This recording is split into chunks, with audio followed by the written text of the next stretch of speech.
Hi there.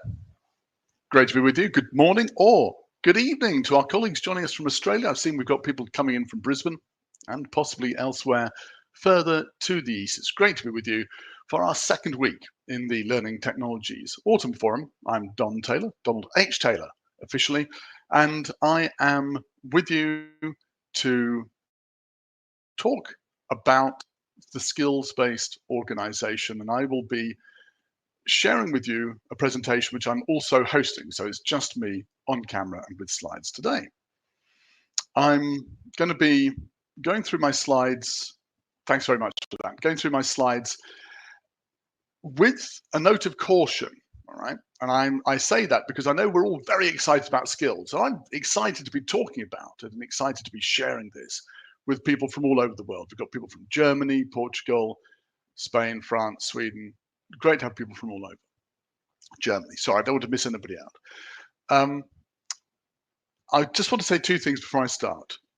First is that the title of this doesn't mention the skills-based organization, and that's quite important. It does mention the word start.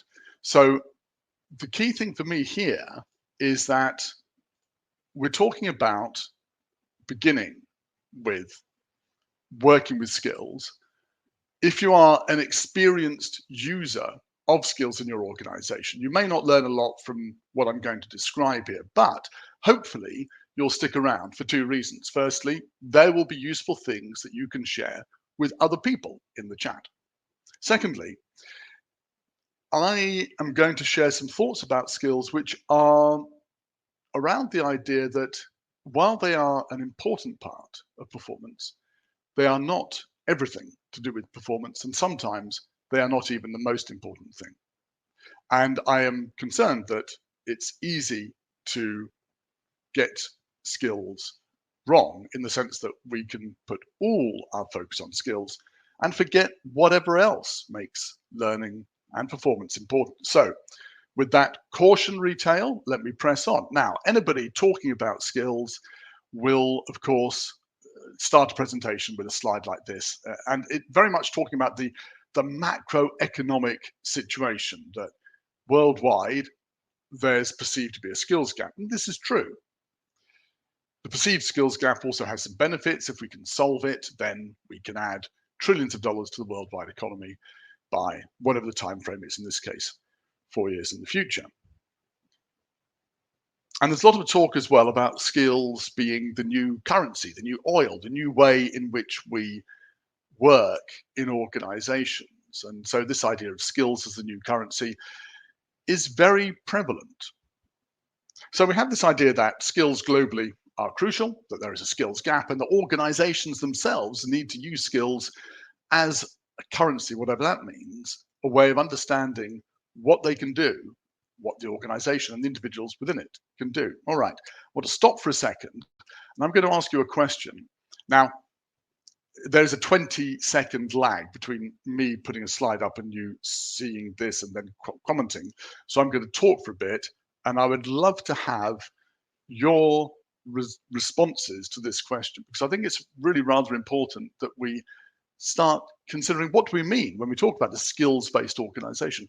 What comes into your mind when I mention this phrase? So please put your thoughts into chat and I'll reflect on that for a bit. I'd love to know more about what you think a skills-based organization is. I'm not going to dwell on a skills-based organization, but I'm going to talk about how skills are used in organizations. So please put your thoughts in chat and I will reflect on those once you've done that.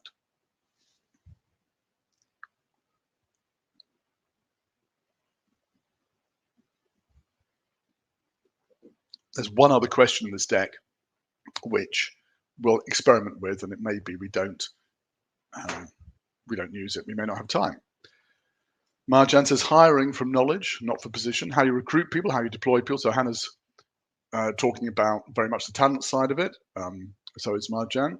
Victoria, an organization where skills are articulated. Learners know which skills they have and need. HR functions run off skills. Task-based setting to work.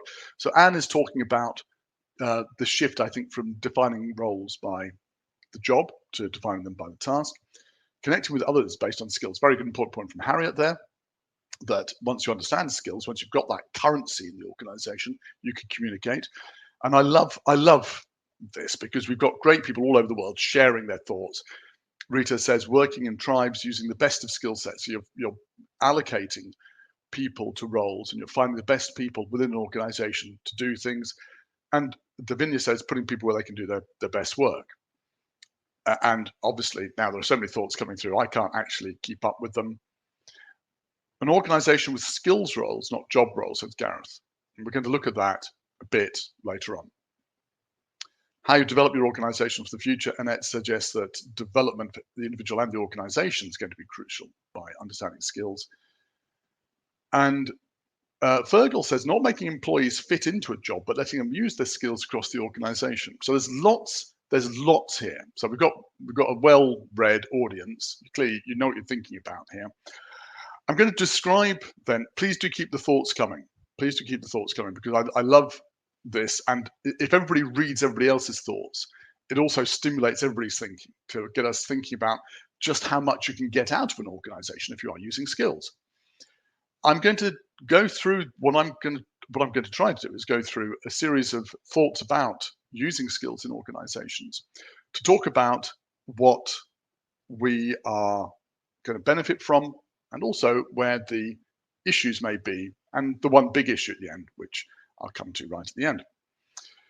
Loving the thoughts, please keep them coming. All right, the one thing we haven't dealt with actually so far is a definition of skills, and I don't want to fall into a semantic rabbit hole here. It's very easy to spend a lot of time, and I have done this. I was very much involved in skills about 20 years ago, 20 to 15 years ago, working very much in helping organizations understand skills. We came to the conclusion that, Anit's just raised an interesting point about knowledge and skills, and I'm going to talk about that a bit later on. I don't want to fall into a semantic rabbit hole. I'm going to define how I'm going to talk about skills here, and please bear with me on that one. There are reasons for using this definition. So for me, in this presentation, skills are an agreed set of observable behaviors. So that could be, I'm good at a very high level, I'm good at knowledge management. And that could be, I'm good at secretarial duties. It could be, I can type at 80 words a minute. You'll notice I'm using an example that's out of date because we don't talk about secretarial duties anymore. So skills themselves can, of course, and do go out of date. But that ability to type at 80 words a minute is an observable skill. It's also measurable.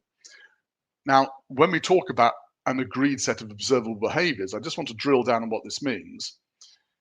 The observable behaviors means that we can see it happening. It's nothing about knowledge or understanding here. This is just about, can I see somebody do something? The question then is who's doing the seeing and who agrees that the behaviors are what we want? So that's a question that comes out of this. The other question that comes out of it is an agreed set of observable behaviors. Who agrees?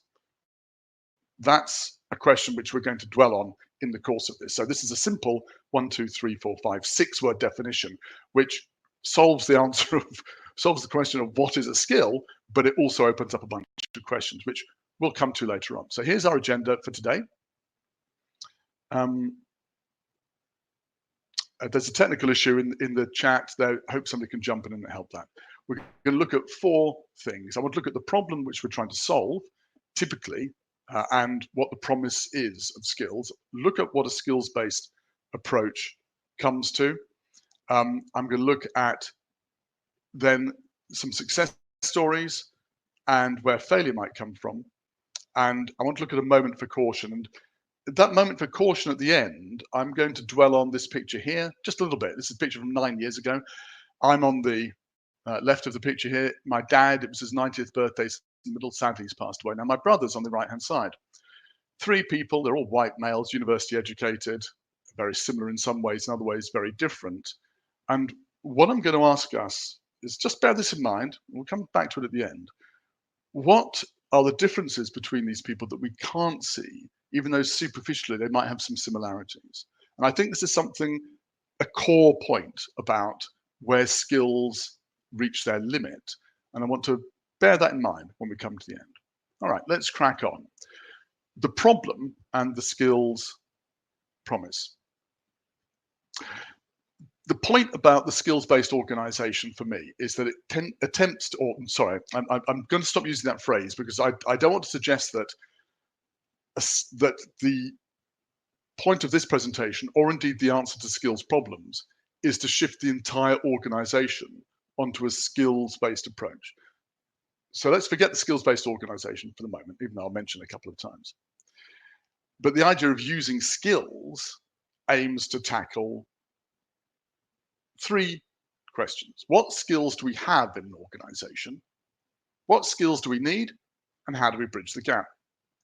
Three very simple questions to ask. They're quite complicated to answer. And the problem is this. Let's say we've got a candidate coming to be interviewed for a job. Can she do the job? Now, when I asked earlier on, what does a skills-based organization mean to you? We had a lot of great answers coming in, and a lot of them around talent and assigning people to roles. Can this candidate, could be internal, could be external, can she do the job?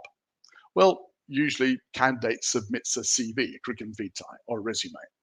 And that is a proxy. It's a barrier that attempts to reflect some of the things about this person. It attempts to reflect their skills and their knowledge, their experience, their qualifications.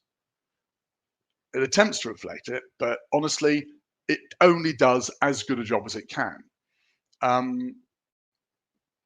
I portray this typically as being these different things which we're trying to link together.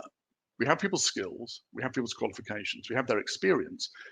We're trying to link them together to that thing in the top left-hand corner, the tasks that we're asking people to do, but it requires something in the middle to enable us to do that.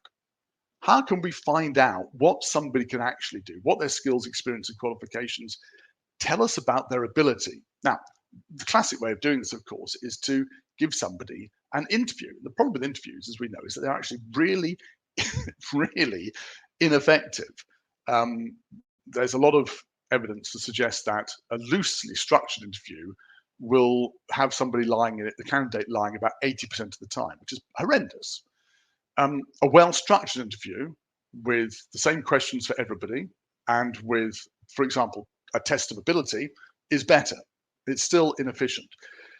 There are ways of tackling this, and some organizations have done it well. So just a couple of examples. Gibson's restaurant group in the States used this is about 10 to 15 years ago now, used a methodology of checking people's basic characteristics, assigning those to something like 39 different behavioral characteristics, and using that approach, were able to reduce churn by 22%, 21.8% within the organization. Now, in a restaurant group, reducing churn is enormous because it saves you a lot of money in terms of having to get people skilled up because you have such a high churn rate normally. Also, by checking you had the right people associated with the right jobs, they were able to improve the quality of internal recruitment.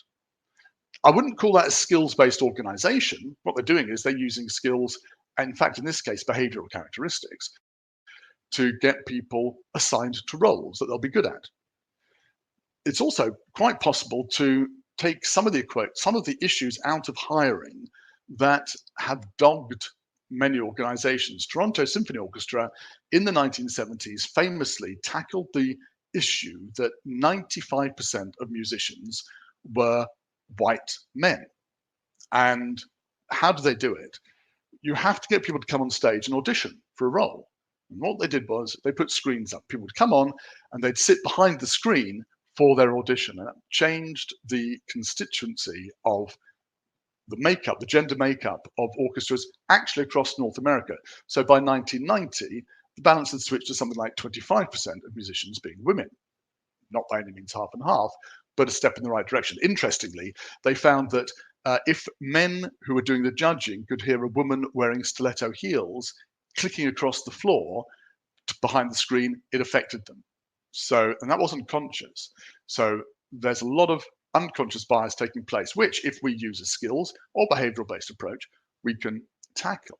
So this issue of not knowing if somebody can do something can be tackled in quite basic ways. So let's just look at it schematically for a bit. And then I want to look at where what would make up a skills-based approach? So the employment ideal that we're talking about here is that we have a talent pool inside the company, a talent pool outside the company. We recruit, we plan what we need, we select the people, we onboard them, we deploy them in the organization. Then once we've deployed them, well, we have this backwards and forwards. We assess and develop people, we deploy them. We assess them, we develop them, give them more training, we deploy them.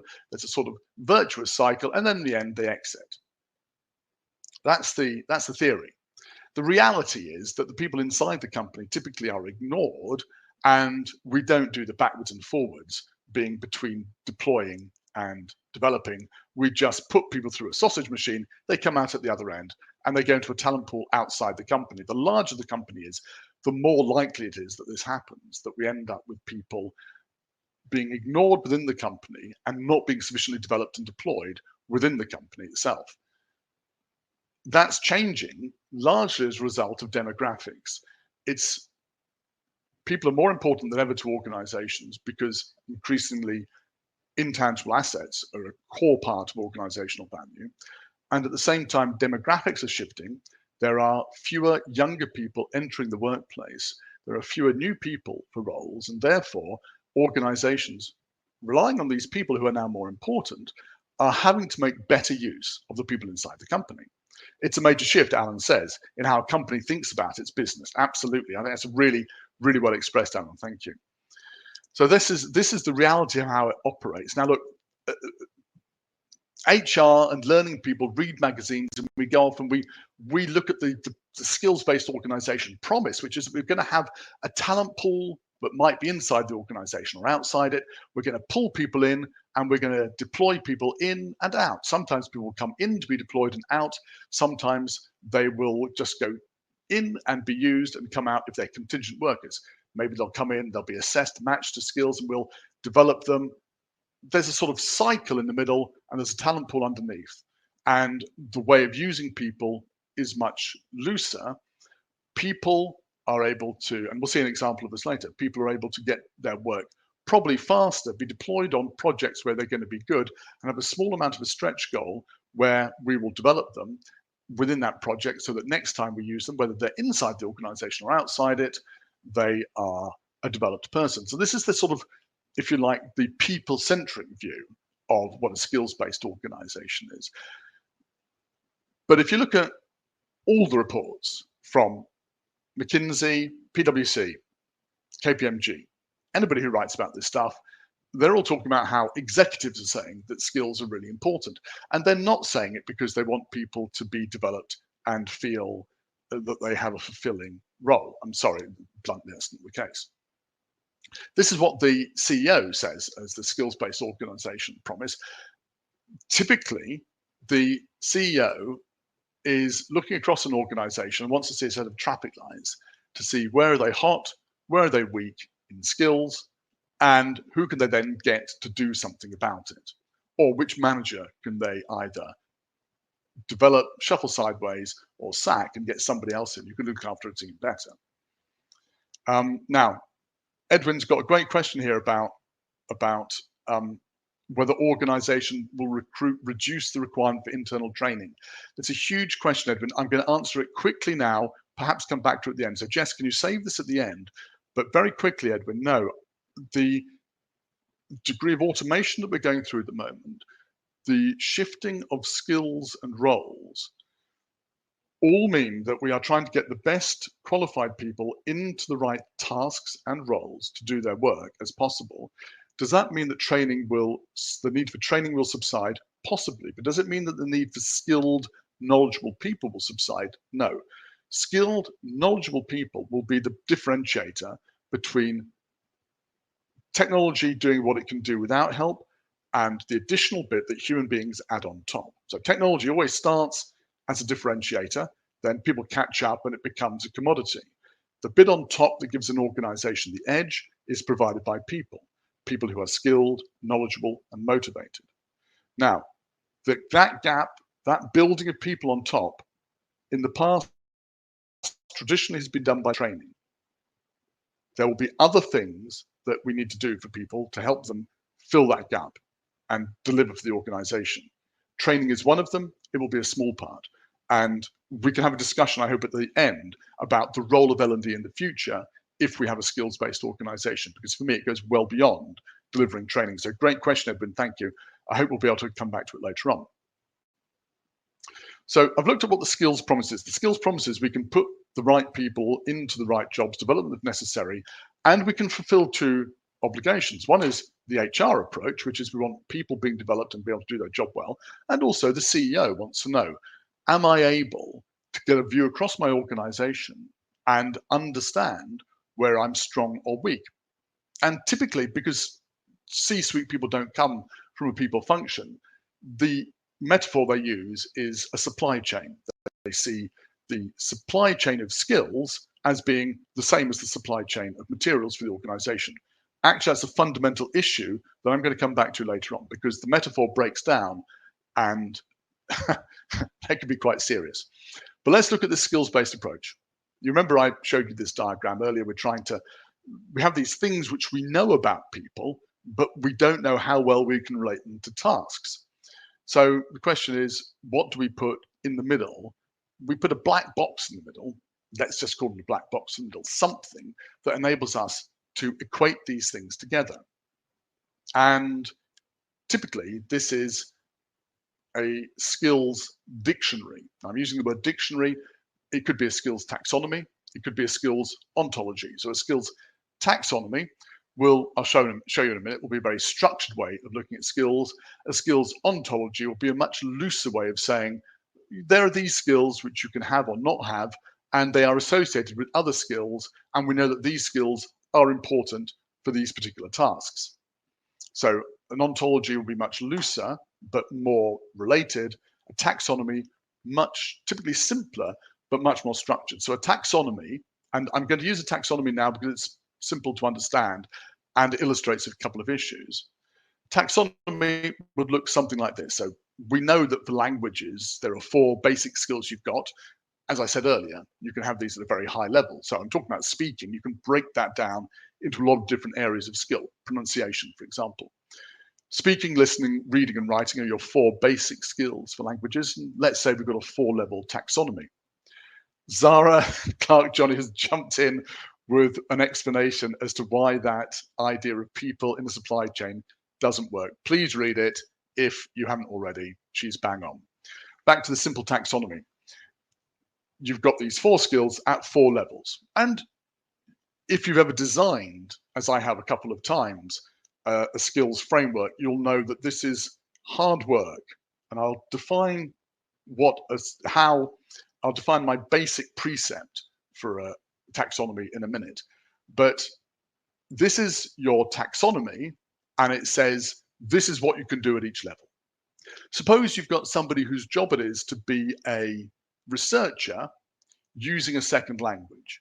You might say, okay, so the requirement for this is that they have this level of skills at this level of these 4 skills. So they need to be able to speak quite well because they have to discuss things.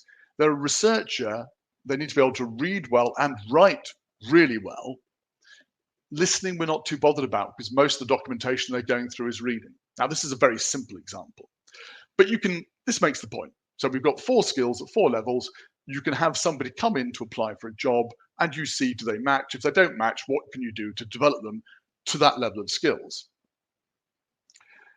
I'm using this as a simple example just to paint a picture. But behind producing any taxonomy like this, and also ontologies, is, I think, one basic precept, which is that your skills definitions, whatever they are, have to be simple enough to be usable, but complex enough to be useful. Now, in the past, what's happened is HR departments have gone into a room, they've created an enormously complicated skills taxonomy, and it is too complex, and they put it on the shelf and nobody touches it, and it's a wasted lot of effort. On the other hand, very often a sales team or somebody in operations comes up with a very simple taxonomy. Right, you've got to be able to close your sales. Can you close or can't you close? And that's a simple binary skill required as one of your skill set for being a salesperson. And it is too simple, it's not useful. Because what you need to do for that is to see, well, what are the various skills that you have in closing, and how do you develop each one of those? So this is the balance which every skills framework has to hit in order to be useful. If you are thinking ever of creating your own skills taxonomy, please come and speak to me first. I will try to talk you down. It is a lot of work. You will make a rod for your own back, as we say in colloquial English, because you will never be able to get off the train of constantly maintaining that skill set. I would always start with a skills taxonomy or ontology that's been produced by somebody else or produced for you, possibly a software vendor, possibly a vendor that produces these frameworks themselves, because they will produce it, they will maintain it, and that has a number of advantages. One advantage is that it will fit this balance. Another advantage is you're not spending at least 6 months creating this thing. Another advantage is you're not maintaining it. But the fourth advantage is that you can present it to your workplace as something that's been provided from outside and you're not able to change it. Because whenever you produce a skills taxonomy, people always want to then say, oh, well, we need to tweak it for ourselves. It's very useful if you can say, this is what we have from outside and we're going to use it as is. It will enable us to treat our skills data against a benchmark of the same skills data from outside. And that will prevent you having to go through this process. Who would produce such a taxonomy? Well, there are lots of answers. So please, if you've got questions about skills taxonomies or you want to know more about it, please feel free to contact me afterwards. My details are going to be up at the end. John Currens, I've come across a lot of those. They are just gathering dust on the shelves. Yeah. So there are, if anybody's wanting to produce a framework, please do chat with me. I maybe you can do it and do a great job with it, but I really would like to talk it through with you. All right. So 3 key questions for dealing with skills. How do you define them? And we just talked about that. Okay. Now, very interesting, Maggie says, I used to work with teachers, it was linked with their bonuses. It worked quite well. Jess, could you just save that comment for the end? I really want to discuss whether we should be linking skills to payments at all. We're going to look at it. Now, Ivan makes a good point. There will be a need to localize and contextualize the taxonomy based on the company. And I'm saying you can get a taxonomy in from outside and say, this is what we're going to use. Generally, you will have to tweak it a bit. But the problem is, as soon as you start contextualizing it, Ivan, that's when you have to be very careful about scope creep. You have to be very careful that you're not being always asked to tweak something and then 2 weeks later you change it again. Because as soon as you're changing your definitions of things, in theory, all of the data you've collected up to that point becomes redundant because the definition has changed. So you need to, if you're going to do this, you need to be able to bring it in and alter it in a very systematic project-led fashion, which has an endpoint, and then say, we will revise this again in a year's time and give a clear date for it. So you're right, Ivan. Yeah, I take the point about needing to localize, stay in control of the process. So how do you define your skills? Well, we've looked at how we do that. My view is get somebody else in. You can either get a taxonomy off the shelf, as we've been talking about. You can use, and I'm not going to mention any names, but you can use providers that will provide AI tools that will scan the internet, scan open source skills frameworks, and produce a list of skills that are required in a looser ontological way that are required and can be associated with particular jobs. When done well, this is incredibly effective and impressive. It needs to be done well. And the difficult bit with that is that if you're scanning a network to find what skills are being defined out there, it is very difficult to go beyond listing the skills to providing a good view across what each skill means at a number of levels. And typically that's what we want in order to be able to say, well, this person can program with Python at this level, this level, this level. We know this job requires this level, but this job requires this level. You do need some form of levels if you're going to make the best use of skills. So who's defining the skills needs to be able to give you that. So Edwin's asking, are skills and competence the same in your framework? I'm not. Competence typically is used to describe a much larger set of things of which skills are a part. So let's leave it like that for the moment. I'm just focusing on skills for the moment. I'm sorry if I've been using the word competence as well. We're defining, so let's leave defining what skills we've got for the moment. Let's talk about deciding who has what skills. You can do that automatically now to an incredibly sophisticated degree. It is possible to have AI bots trawl your network and look at people's activity, particularly if it's knowledge-based work. And those bots can come back with a view that, Bob has these skills, Jane has these skills. But I come back to Zara's point earlier. Zara says, people don't like to see themselves as a resource, just part of a supply chain. So if that's how the C-suites approach things, how does that filter down to how the human being feels? If you have an AI system saying, all right, Bob, come in, right, these are the skills you've got, it's going to be a car crash. You can use the same system, but Bob has to have control. Jane has to have control. Mohammed, Fatima, they have to have control over the skills that are being used to describe them. So deciding who has what skills, the initial draft of those skills can by all means be produced automatically, but ultimately the decision for me, I'm very happy to hear people have got other alternative explanations and experiences. But for me, the definition of who's got what skills has to come from the insight of the person themselves in conversation with their manager. And this is where having a taxonomy decided outside is quite useful, because you can say, look, Mohammed, look, we've got these skills here. It's saying that you've got this skill level 2. Do you think that's right? I mean, look, when I see you working, you're like halfway between 2 and 3. What do you think? Mohammed might agree, might disagree, and you can talk about whether he wants to and thinks it'd be useful to go up to 3, or if he's happy being where he is. That conversation is crucial for the success of the entire skills management project. If you don't have a conversation in some form, maybe it's not face-to-face, maybe it's through email, maybe it's through a system, but it has to have a human element. If it doesn't have that element, we come back to Zara's point, people see themselves as being objects, as being cogs. People don't like that.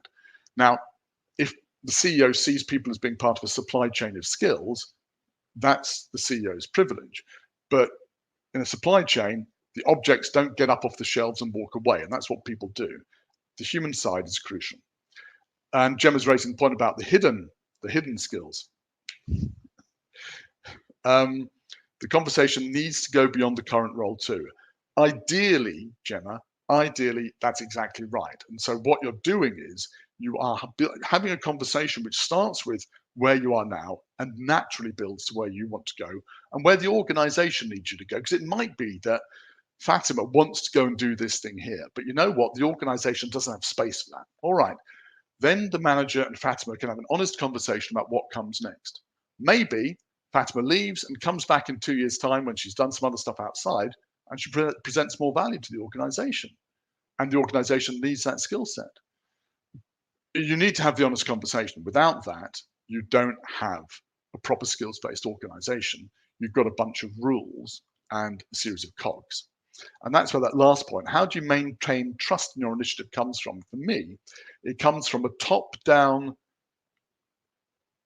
was going to say edict, that doesn't sound quite right, but a top-down description saying, we need to do this for these reasons, we are backing it, we're backing it for the organization and for you, and the trust comes in the relationship between the person and the manager. So skills inference has been raised by Paul, and that's exactly what I'm suggesting here, is that skills inference is where we start, but skills inference gets us to a point, Paul, and then the manager and the individual has to pick up the conversation.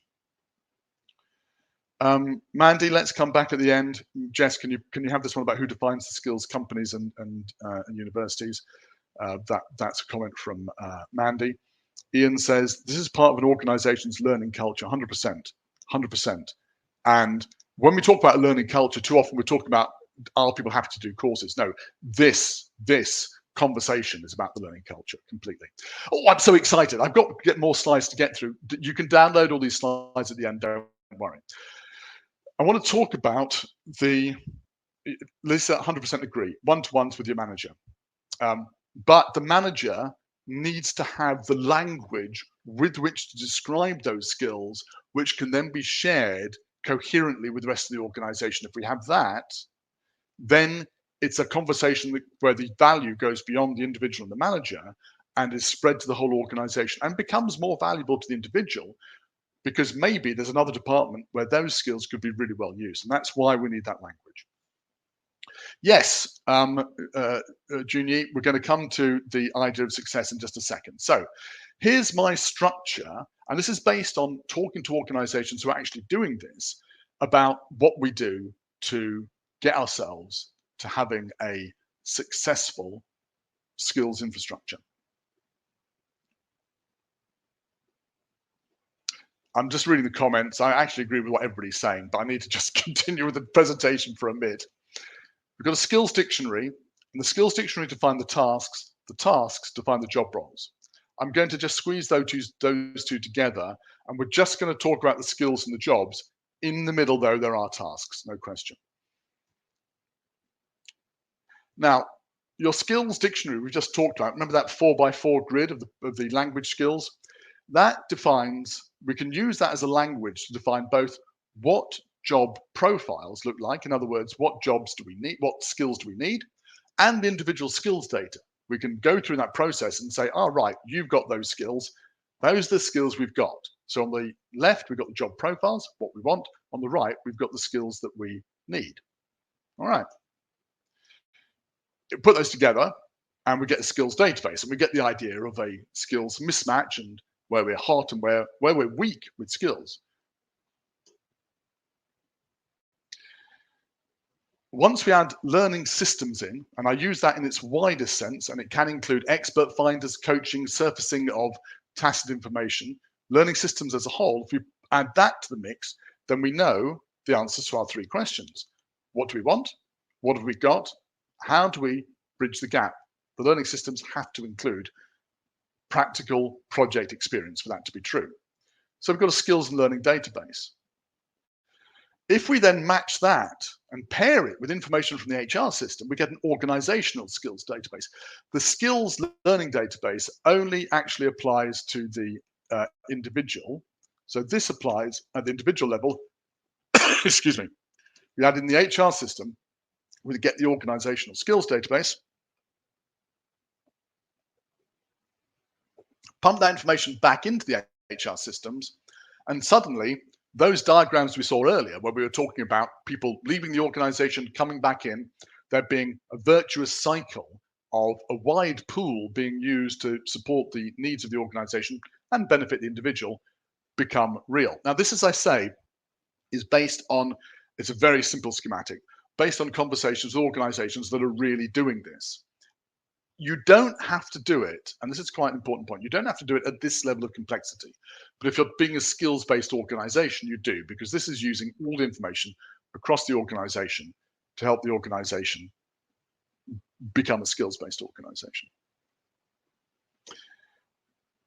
And it all comes down to that skills dictionary. So why I spent so long talking about that skills framework and talking about how you define your skills, it all comes down to the skills dictionary as being a crucial part of it. That skills dictionary can be a taxonomy, it can be a skills ontology, and you can begin the conversation with people about their skills using skills inference. But it all comes down ultimately to be able to describe the skills in a coherent way. Loving the comments, please keep them coming. This interaction that people have got, I'm hoping that everyone's building and learning from everybody else. I'm going to read that at the end, absolutely, because it's something I always get great value from. We had a question earlier, can you show us any people who've done a good job with this? Yes, we can, actually. Lots of organizations have done a decent job with that. And then let's go into a conversation, some Q&A. Just before we jump into the examples, I just want to stop for a second, because I did that schematic that had all these boxes on it, and I said, this is what you do to be a skills-based organization. But I'm not trying to suggest that everyone comes out of here on Tuesday the 22nd of October, and on Wednesday, the 23rd, starts the process of becoming a skills-based organization. That's actually not something that's in the gift of us if we work in learning and development. Typically, that's an initiative that comes from the top of an organization. And the large organizations, Unilever, Ericsson, Walmart, BP, are the organizations that have done that because they see it as crucial to their survival. But we can, that's why I've used the words here, a skills-first approach. We can adopt skills in order to solve particular tactical problems. And let's have a look at that. So think about, from our discussion so far, how you might solve a tactical problem with a skills-first approach. And honestly, some of the most effective problems or most effective solutions I've seen to problems have been really, really dull problems. Classic problem, we're a large organization, we have 20 job titles that mean more or less the same thing, and each job title has 10 different job descriptions associated with it. So we've got 200 different job descriptions. We just need to work out what this job actually means. Now, a skills-first approach on that can take some of the elements of what we've talked about, boil it down, and describe that job in clear terms for everybody across the organization, which then has a number of knock-on benefits, okay, for the organization. But the benefit for L&D is that you've solved a problem. The difficulty with that big set of diagrams I just showed you is that it takes literally years to make work. Solving the job description problem might take a month, 2 months to make work. And you've solved a problem. And you've introduced the idea of skills as the solution to a problem in the organization. What you're doing is building trust in L&D, trust in the idea of skills. So don't think necessarily that you've got to scale a huge mountain. There could be a really trivial, apparently trivial, possibly boring problem right in your face that if you tackle will be the first step to getting the organization, or maybe just a department, on board with the idea of using skills. And I've seen this happen. I saw it with the British Army, working with them for 2 years with a 30-man unit on the idea of skills. Before that then became much more widely distributed across the British Army. Examples of success. When we talked at the beginning about what a skills-based organization means, we talked about that business of getting people inside the organization able to move. Well, look, Credit Suisse introduced an internals first program, trying to understand what they had internally. Just look at that number in the middle. Credit Suisse shifted more than 10% of its 40,000 plus workforce. Very impressive number of people.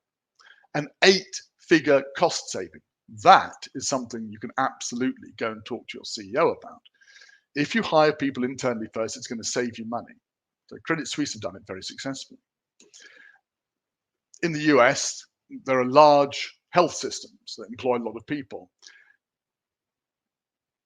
Common Spirit is one of these, and it had this really complex need for emergency nurses, highly qualified A&E nurses, as we'd call them in the UK, across a number of states. As you can see, there are 21 states. By using a external talent market, which is a description of skills associated with qualifications and getting the technology behind it right. So this is not everything we talked about there, but it's just the talent market side of it. By doing that, they were able to reduce the hiring time for these nurses from 90 to 30 days. The nurses get hired sooner, the organization gets its people faster, there are fewer people waiting to have care, everybody benefits.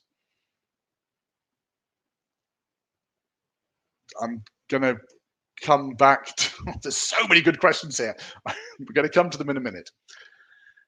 Please have a look at these organizations online. If you want to know more about them, I can send you some information. But Unilever is a poster child for skills management because it's undergoing a huge change in how it works. It's gone from being well, it's still a huge manufacturer, of course, but it's realizing it needs to change its brand and what it does. And so it's changing how it deploys people internally in order to support that. The same is true for BP, completely different. Unilever is domestic goods, BP obviously oil and gas, but they know that in order to be able to meet the challenge of the future, those oil and gas engineers need to reskill. And it's not just BP. I think Accents, Shell, every organization I talk to that is in the oil and gas field is doing this. They see understanding their skills as being crucial to be able to provide green energy in the future. Ericsson, if you download the latest paper from me and Egil Vinauskaita talking about skills, we go in some detail on the 2-page case study into what Ericsson are doing using AI to support the understanding of skills in their organization. But for me, Deutsche Post DHL is a great example here. You've got 600,000 people employed by this organization. They were really needed to shift to recruiting people internally. And they did this by deploying a software company's system with the software company's skills taxonomy that enabled them to understand their people and make a 10% change, I think from something like 55 to 65% of internal hires, which is a huge cost saving for them and beneficial, of course, for employees. So whole lot of stuff going through. Listen, I know I can't answer all the chat right now. I wish I could. I'm going to try to in a second come up with some of the Q&A and deal with that. But please keep the conversation going. So Deutsche Post dealt on a very large scale with one very specific problem. And I would again come back to this and say, think of how you can deal with one problem internally rather than trying to create a whole skills-based organization. But always, I come back to my friend Andy Wooler, who's at Hitachi, he's now at Area 9. When he was at Hitachi, I interviewed him for a book I was writing, and he said, Don, you can do anything with technology, but people can also stop you doing just about everything. And that's a really crucial point for me. When it comes back to that trust point, the individual employees can stop this. The managers can stop it because we know that manager conversation is crucial. And of course, the people at the top of the organization can stop it if they don't provide support because it requires resources. So ultimately, using skills in an organization comes down to getting buy-in from people across the organization. A moment for caution at the end.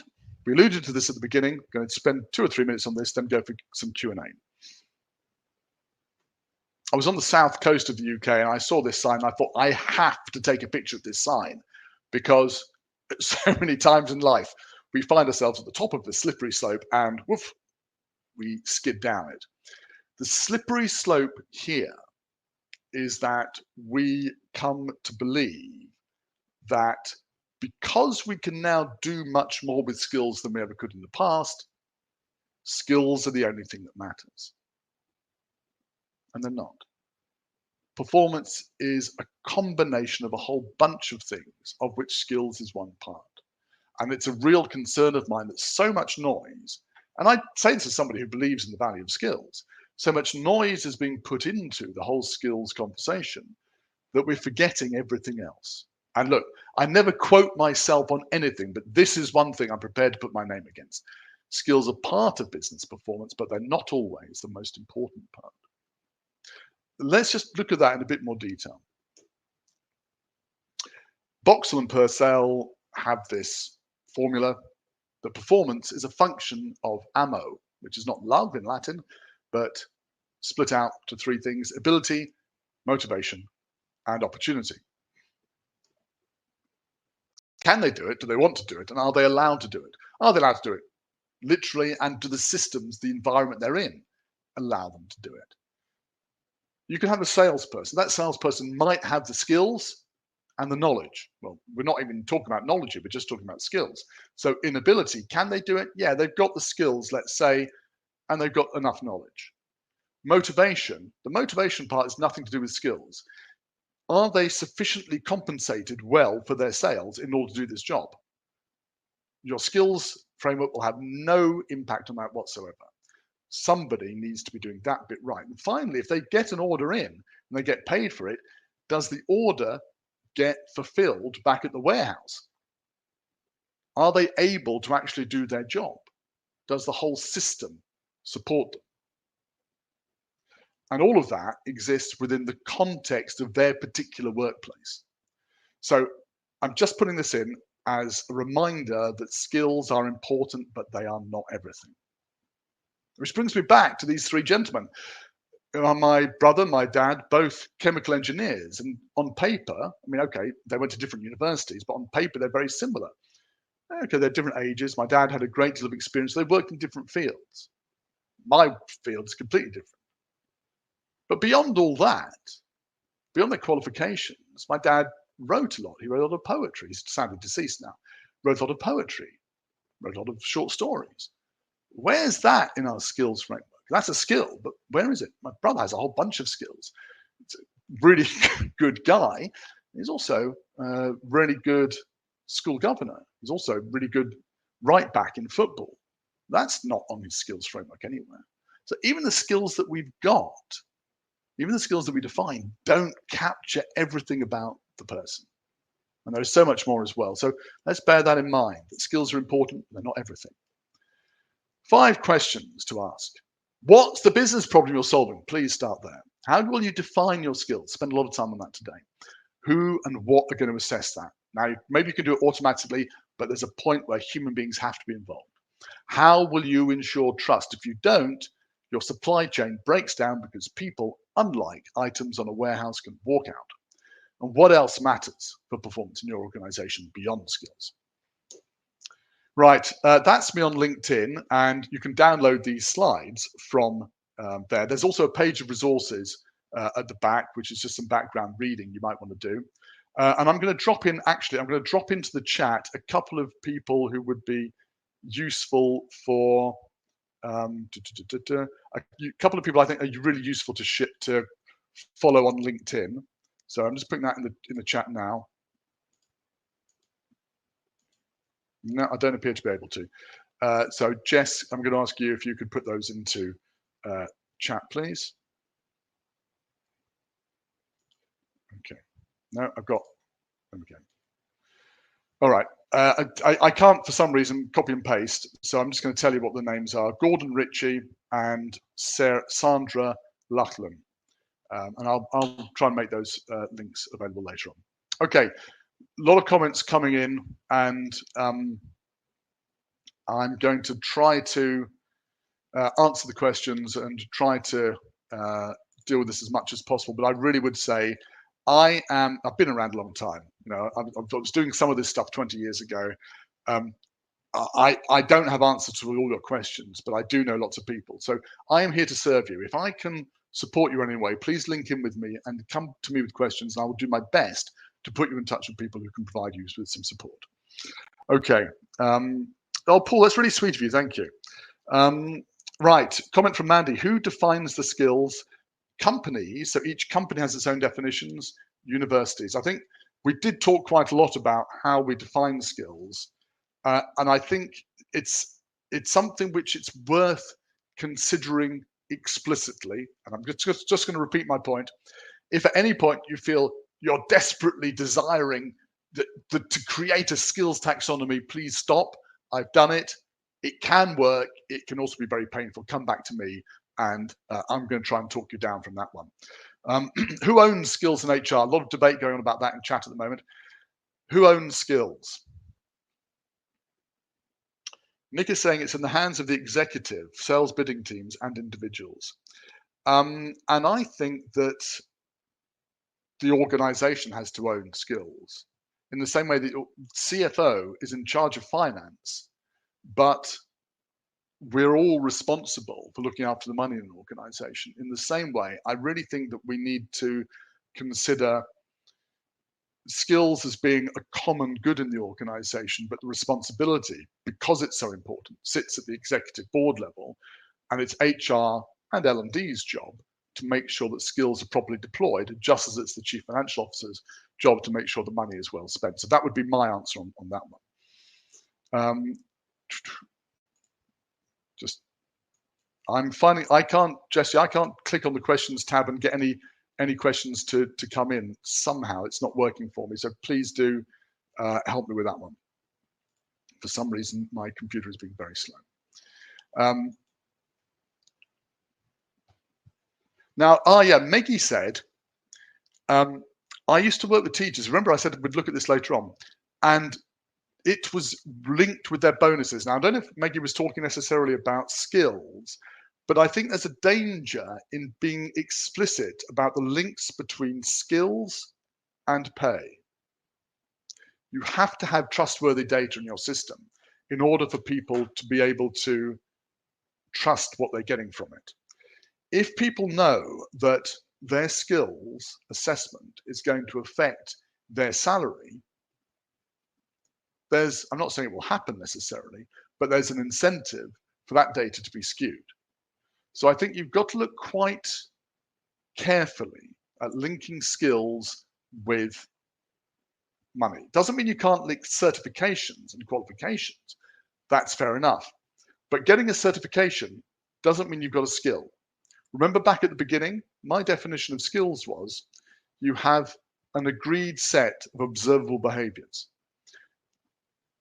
If after doing the qualification, you're able to show you've got those behaviors, great. Then you've got the skill. Maybe you get additional payment for getting the qualification, and then the skills can be confirmed later.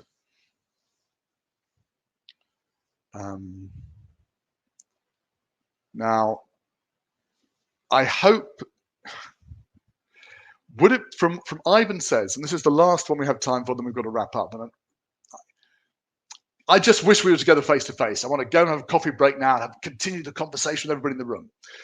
Last question from Ivan. What would be a good approach to continually assess skills and skills gap across the workforce? And Ivan, this is where the data comes in. This is where automatic systems come in.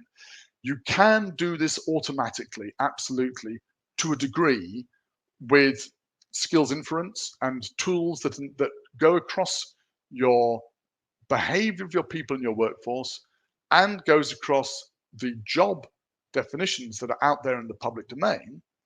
And that can create automatically the first cut of where you are with your skills. There is then the question of how you check that with that human touch I was talking about. So I would say that the answer to your question, Ivan, is to continually do it. And this is very much the aim of Ericsson that we were talking about earlier. To continuously do it, you start with a technological approach. And if that throws up any red flags, then you immediately jump in with a human assessment of it. Otherwise, you regard the technological view of the skills as being a minimal viable product for your skills-based organization until you get to your next formal review. But I'd say the formal review of sitting down and looking at the skills should be at least every 6 months between manager and individual, and possibly much more frequently.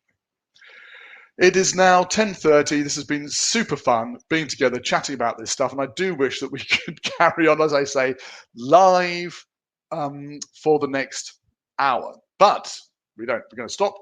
We're going to be back in an hour's time with David Perring of Fosway. We're going to be talking about how AI is transforming what's happening in learning and development. I do hope you'll be able to join us then. In the meantime, hopefully we'll be able to connect on LinkedIn or elsewhere and continue this exciting journey into learning, development, and skills together. Thanks so much for being with me. Bye for now.